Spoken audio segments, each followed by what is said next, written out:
Assalamualaikum warahmatullahi wabarakatuh.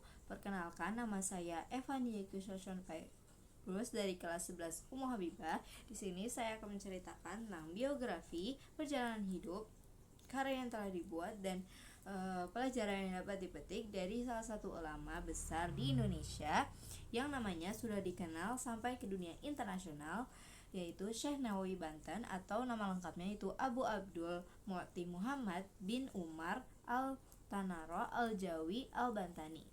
Nah, Syekh Nawawi Banten ini lahir di Tanaro Serang, Banten tahun 1815 dan wafat di Mekah tahun 1897.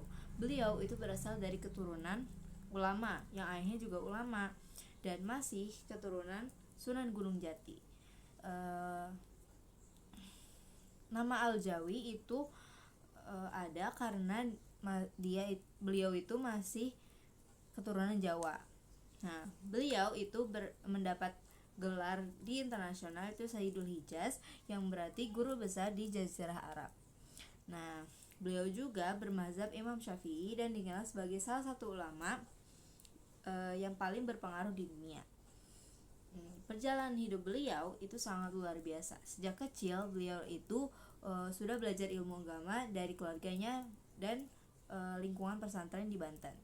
Nah, setelah itu beliau melanjutkan perjalanan menuntut ilmu ke Mekah. Di sana beliau belajar dari banyak ulama besar dan aktif mengikuti majelis-majelis di Masjidil Haram. Karena kejelasannya, beliau itu menjadi pengajar di Masjidil Haram dan bahkan menggantikan gurunya. Beliau kemudian membuka majelis sendiri yang dihadiri banyak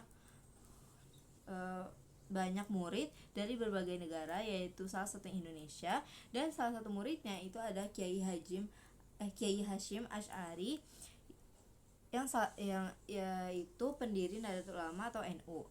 Sejak saat itu nama Syekh Nawawi Banten semakin terkenal di dunia Islam, termasuk di Timur Tengah. Syekh Nawawi Banten itu termasuk ulama yang sangat produktif. Karya-karyanya sudah banyak, sekitar 115 kitab yang mencakup berbagai bidang seperti fikih, hadis, dan tasawuf. Banyak karyanya yang berupa syarah penjelasan dari kitab sebelumnya dengan tujuan agar lebih mudah dipahami dan tidak terjadi perubahan isi tahrif. Beberapa karya pentingnya antara lain itu ada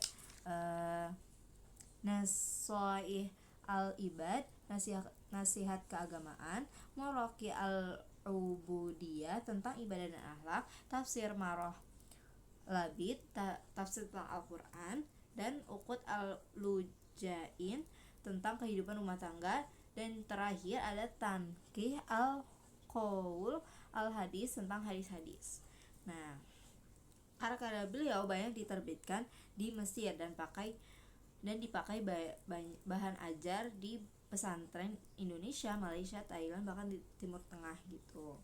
Nah, pelajaran yang bisa dipetik dari Syekh Nawawi Banten ini ada banyak hal yang bisa kita teladani juga. Yang pertama itu ada semangat menuntut ilmu tanpa batas, bahkan sampai ke luar negeri. Habis itu ada ketekunan dan kerja keras dalam belajar dan mengajar, sikap rendah hati, tidak mementingkan kepentingan diri sendiri atau keuntungan pribadi. Habis itu ada keinginan kuat untuk membagi ilmu lewat tulisan agar bermanfaat luas. Habis itu dan terakhir ada menjaga dan melestarikan ajaran Islam dengan cara yang mudah difahami. Intinya Syekh Nawawi Banten itu bukan cuma ulama biasa, tapi tokoh besar dunia yang membawa nama Indonesia lewat dunia dan karyanya. Habis itu, sebagai penutup, kita patut bangga karena Indonesia itu memiliki ulama besar seperti Syekh Nawawi Banten yang membawa nama baik bangsa sampai ke dunia internasional. Semoga kita bisa meneladani semangat beliau dan belajar dan berusaha menjadi pribadi yang bermanfaat bagi orang lain. Terima kasih, sekian dari saya. Semoga bermanfaat. Wassalamualaikum warahmatullahi wabarakatuh.